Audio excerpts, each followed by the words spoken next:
I can say that this carrot was rare, but I thought, man, forget it. Yo, Holmes, the Bel-Air. What up, what up? Welcome back to the channel. I'm Modai J and we're locked in. This is the recap for Bel-Air episode 2. We know Will officially moved back in the house, but what led us up to this point was him out in the streets, hooping at Venice, trying to make some money and find his own way. Now, Uncle Phil did apologize and told our boy Will, if you ever want to come back, you can. So Will's back in the house, and now we got to figure out this whole situation with Doc, and is he really there for us, or is he trying to use us? Now, before we jump into this and break down Bel-Air episode 2, if you like this content, Will, Carlton, Phil, Viv, yeah, hit that like button, hit that subscribe button, turn on your notification bell so you get something every time I upload. Make sure you hit that like button and follow me on Instagram right here. Now, Will's back. He's got to go to school. He's got to show off his talents. And, you know, we trying to go to college. All that hustling on the street, it ain't gonna cut it anymore. So let's jump into it. This is the recap of Bel-Air episode 2. We start the episode off in the Bel-Air gym. They're down by 12 seconds. Coach calls a huddle. They draw up a play. Will, kick it out. They're double teaming. Boy in the corner, you hit the shot. We win the game. We go home happy. Will is saying, no, I got the hot hand. Let me do it. Everybody in Philly know Will takes the last shot. Well, we're in Bel-Air. Phil and Viv, they're in the crowd watching like, what's wrong with Will? The West Philly's coming out of him. Viv sees Geoffrey and says, maybe you should talk to Geoffrey. He can tell you what's wrong with Will. Uncle Phil said, I'll text him later. Well, we got 12 seconds left. Will gets the ball. He's dribbling. We look in the crowd and we see Doc up there. Doc is watching. He's doing a little scouting. He does know that Will is the nephew of billionaire Banks. Will comes in here, draws the double team, passes it out. The guy misses the shot. And Doc tells Will, next time you got to take over the game. Now, Will, he's upset because they lost the game. He potentially lost a scout. He's trying to get a scholarship to a D1. Now, Carlton, he's talking to his dad when he's about to go talk to Will. And he's telling his dad, the anxiety pills that I'm taking is making my anxiety worse. So if you could do something about that. And Uncle Phil, him and Viv, they're going to do their best because they know what Carlton has been through. So they're going to talk to the doctor to see if there's anything they can do so he doesn't go down that path again. So at least they're looking out for Carlton. Uncle Phil goes in the room to talk to Will, and he's upset. Rightfully so. When you lose a game, that's how it is.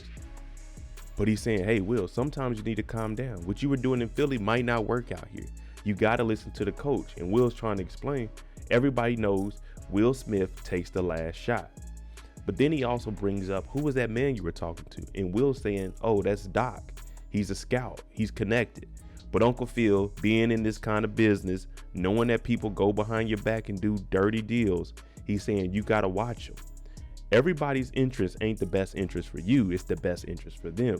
So if this scout could use Will, get him a couple of things from all the schools, and then push Will out there and leave him hanging if he falls short, that's what Uncle Phil is trying to protect Will from. Now, everyone has to get back to school. You know what time it is. It's time for school and it's time to learn. Now, little Ashley, we know she's a little advanced. She's further along than I was. She might be further along than I was even in high school. But we know that last week, the teacher, she gave her a book that she could look over and the little girl was hating. But this week, she wasn't able to do a little book report over it. So Ashley said, I could write something better. So the little white girl, she's been hating the whole time. And of course, it continues this episode because after this, Ashley goes up and talks to the teacher and she's giving her another book and saying, hey, you could probably relate to this. Because last week we seen her, I won't say getting in trouble, but getting counseled by some white ladies. So these two, their dynamic, I think it's going to be good. We're just going to have to see how it plays out. Right now, Ashley, A+ student. Hilary finally claimed Jazz last episode, and this week she's coming over with a tofu sandwich. Now he's in the record store listening to Tupac, and she's like, try this sandwich. She's like, damn, this is good. What is it? She said, oh, it's tofu. But can I borrow the 6'4" Impala? And of course, Jazz says, no, there's only been 2 people that drove the car outside of the original owner, and it was him and him. But she's saying, look, I just need it for a couple hours. Now, I would have said, no, I could come up there. What do you need it for? Like, I could drive the car, I could put it where it needs to be, and y'all use it for photos, but I'm gonna be the one driving it. But they're together now, so they gotta trust each other, and he lets her use the car. Lisa and Carlton, they realized that they weren't good together as a couple. They're better off as friends. So they've been getting closer and they've been looking out for each other because they don't have any ill will towards each other. And Lisa is saying, hey, look, there's a Founders Award. If you get this, you can go anywhere you want. And Carlton is saying, I don't want to go up for that. I'm trying to go to Princeton. And she's saying, this is your opportunity to do it. And he's saying, that's going to be tough because I need to have the students vote for me. I need to have teachers vote for me. And she's like, look, you could be the black person to do this, Carlton. And I think he can earn the respect and the vote of his peers if he does everything he's supposed to in the BSC. That's definitely going to help him. Will shows up to the gym for practice. Now, everyone is still bummed about last night's game. Kirk missed the corner three. We should have won this game. There was no reason for us to be shooting a three anyway when we was only down by 1 point, but we did, and we missed. Now, Will is coming and saying, look, I apologize for everything that happened, but in Philly, if someone's off their game, we got to tell them. There's no crying in it. But Kirk is saying, hey, man, we don't care about Philly. You need to play how we play out here in Bel-Air. And everyone's looking like, yeah, Will, this isn't Philly, bro. We're just here having some fun. We're hooping. You on some other stuff. And everyone's looking at Will because they all in agreement that, Will, you might be the cancer of this team. So Will's like, you're right. I might be on the wrong team. And he storms out. Little Ashley is going up to Miss Hughes after class. Hey, Miss Hughes, you need help? And you already know, when you see someone walking around with a box from their office, they're typically fired. There's no coming back. All you can do is say, what's up? Damn, you got to talk to them outside of the school because they're not going to give you any information. They got to get off school grounds. Well, it looks like she was fired. Maybe the little girl was hating. Maybe the two women last week told her, you need to stop showing favoritism to the black kids. But what she does tell Ashley, because we don't know what she's fired for at this moment, or if she's even fired, might just be a leave of absence. What we do know is she tells Ashley, don't let anyone change who you are. Be who you are. It's time to use that 6'4" Impala, put it to good use. Well, Hilary, she shows up. Ivy's doing her lines, but they want to do it over. She's thinking, let's start from the beginning. Let me drive the car. Even though Hilary doesn't want her to, she knows she's not supposed to let her. She does anyway. But when they pull forward, guess who shows up? Jazz. And he's like, both of y'all out the car right now. At this moment, the whole photo shoot video, it would have been over. I would have took my car and went home. But Jazz is here to support Hilary. And this is probably another situation where he has to tell her, Ivy is using you. I've told you that. The relationship already has a bad start. Now, Jazz is saying, I let you sweet talk me to use my car and this is what you do. And you didn't even post on IG that we were together. So Jazz, he's like, look, if Ivy wasn't pushing up on you, would you have claimed me? And she's kind of caught. She's like, But she's trying to tell Jazz, I'm an influencer. This is what I got to do. It's the aura. People think that they can get to her. So this relationship, you're going to have a lot of trust. You can't be jealous, Jazz. But he is letting her borrow his car. This is a 6'4". This ain't your regular Honda. And she's like, Jazz, it's just the way it is. But I still want to be with you. Come on, Jazz. Make the right decision. This is the Banks house. We don't just have family dinner. We have Taco Tuesday, but we have all of the fixings. Well, there's a lot going on here. Phil is asking Viv, has Reed called? Have you gotten in contact with him? She's like, nah. He's like, man, that dude's a coward. He's avoiding. But that's not going to ruin Taco Tuesday. Then we hear that Will potentially quit the basketball team, but he didn't quit. He told Carlton he just stepped away for a little bit, just a little bit, a small time. Then Ashley brings up the news that Miss Hughes was fired from the school, Bel-Air Middle. Now, Aunt Viv is like, whoa, I'm going to call an emergency meeting. The school board better have a good reason for firing one of the only black teachers that they have in Bel-Air Middle. Carlton has been having issues with his medicine, and he wanted to tell his parents, I need y'all to cut back my dosage. Whatever the doctor is prescribing, that might be too much for me. My anxiety pills are making my anxiety go through the roof. So they're saying, we talk to the doctor, we're gonna go ahead and draw it back. But if you have any symptoms, migraines or anything, then let us know, Carlton. Keep us in the loop. So this is good. They're actually working with Carlton and his mental health and dealing with his, his dependency issues that he had with drugs in the first season. So that's always good that your parents are involved in your life, but kids, you got to be open with your parents also. And it looks like this might actually work for Carlton. Will got Jackie's number at the basketball court, and she finally hit him up with the number. Now he makes a call. The only thing is, he starts talking about basketball and how to get in touch with Doc, and she ain't trying to hear that. She's interested in Will, as Will.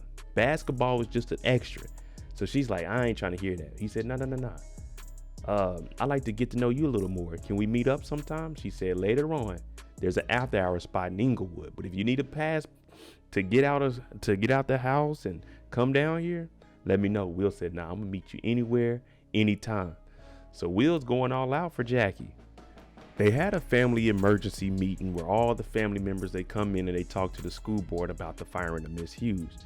Well, there was no support, no melanated people in the crowd listening to what Aunt Viv had to say. But the reason that Hughes got fired is because she was teaching outside of the curriculum. And it looks like the little girl was hating. She gave her that book the first time. She went and told, they came and got on Miss Hughes. Then the second time in class, when they left, Ashley got another book.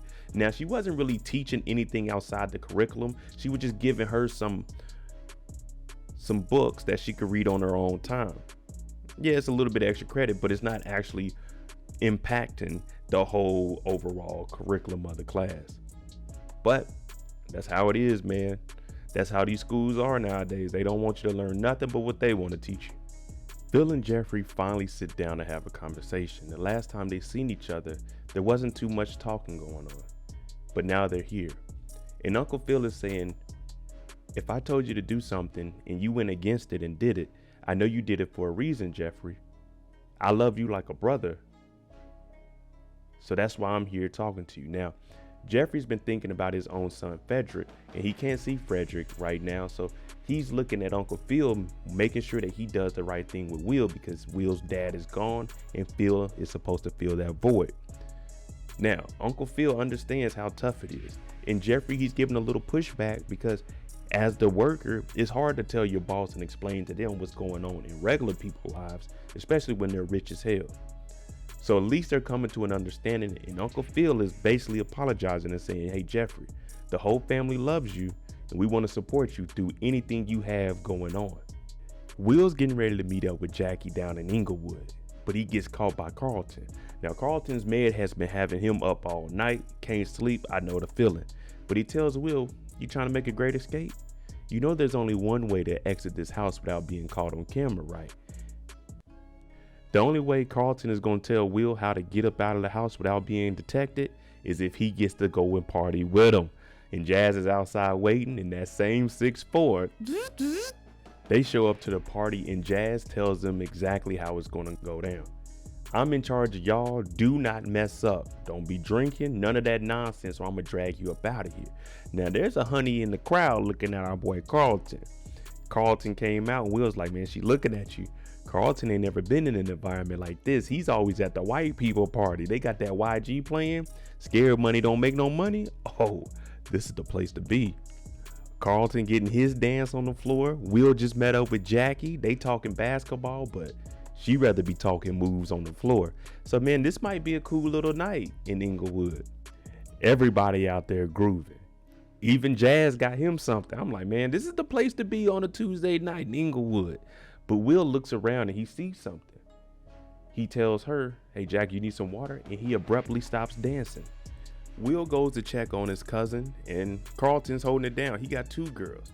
But when he gets back to Jackie, her uncle shows up. And her uncle is none other than Doc, the scout. Will and Doc go in the back. Now, it looks like they were using Jackie to get close to Will. It's a dirty game out there. Uncle Phil's already warned us, everybody's interest ain't the best interest for you. But when they get to the back, he wants to do a little questioning, a little digging. Did you get kicked out? Is your dad in the picture? While you go to Bel-Air, no one's coming to scout you. Now, if you come hoop for us part-time and hoop while you're at school, we might be able to make something happen.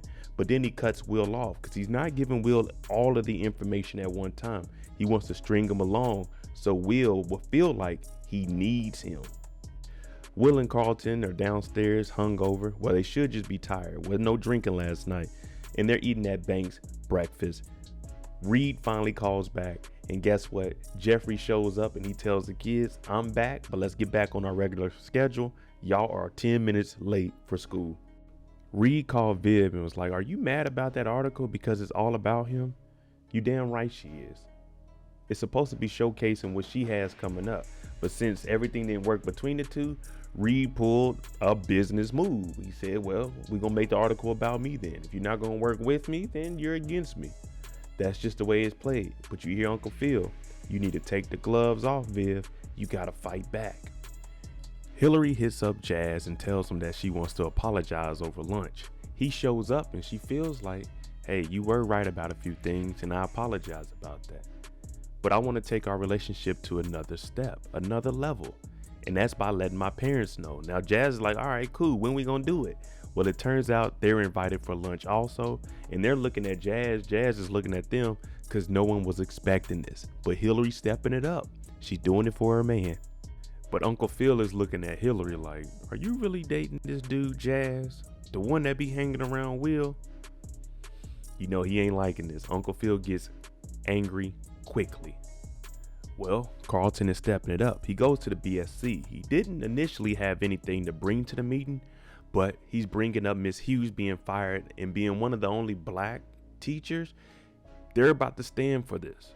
They're about to stand up and try to get her back in here. Now, Yasmin is supporting this idea because this is the Black Student Council. We got to come together. If we're not going to protect ourselves, who will?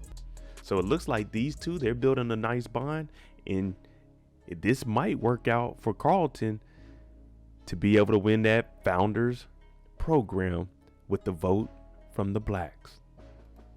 Actually, you know what I think? Reed called, scheduled a meeting. She shows up, and Viv is looking for Reed, but he's gone. It's a medical emergency. Wait a minute, it's not medical, it's an art emergency. You should know what that is. But Viv, she's upset. She tells the assistant, you tell him I don't want him controlling my narrative. And she's like, well, that's something you should probably tell him. But Viv, she fights back and says, I have an art emergency myself. So she goes ahead and leaves. Carlton just got advice on potentially not doing this walkout, the blackout. It might mess up his legacy. Will's been talking to teammates. They're making sure there's no static between him, Kirk, and Coach. Will said, nah, we good. But when he talks to Carlton, he's telling Carlton, look, West Philly Will is back and I'm going to handle all of this. And of course, when it's Will in charge, we got to watch out. Will said he was bringing it this game and they up by 15 points. I'm talking about dunks, layups, behind the backs, finger roll. He getting chased down blocks, crowd going crazy. Carlton's like, man, Will really is bringing it. Even Doc is impressed. But now they're up 15 points. And what they're talking about now is swinging it and working on that perimeter and getting everyone involved. We're up. The game is over. We're going to pass to Kirk again. Mr. Miss 3. And Will's like, man, he's cold. It's like, Will, who cares? We're up 15. Let the kid try, man. Let's just make sure we keep the lead. Let the kid try. You're on fire. We're good. Instead of swinging that rock, Will hits the 3, talking about money. You can't guard me. Kirk in the corner like, pass the ball, Will. They were up 15. Will put them up 18. Doc is like, that's what I'm talking about. You a winner. Coach ain't sub you out because you were balling. Now, Coach is like, we'll get to the locker room, and Uncle Phil takes over the conversation so we can figure out who the hell this Doc guy is. What is your real name? Who is Doc? And Uncle Phil tells him straight up, don't talk to Will anymore unless you talk to me or Viv, his guardians. And if there's something to discuss about his future with you, we might come and talk to you. But as of right now, we don't trust Doc, y'all, or Jackie. All right, there you go, episode 2 of Bel-Air. Let me know what you think about Doc Hightower. Is he going to be good or bad for Will moving forward? And also, are we going to get this thing situated with Reed? You know, he's holding out and he's not revealing any of his cards, but Aunt Viv is not letting up and the gloves are off. And this goes for Doc. This goes for the school board. This goes for Reed and anyone that messes with the Banks family. Let me know what you think about episode 2. I'm J. Make sure you tune in Sunday night, 9 p.m. Eastern for the live after show discussion for Bel-Air episode 2. Thanks for watching. I'm out.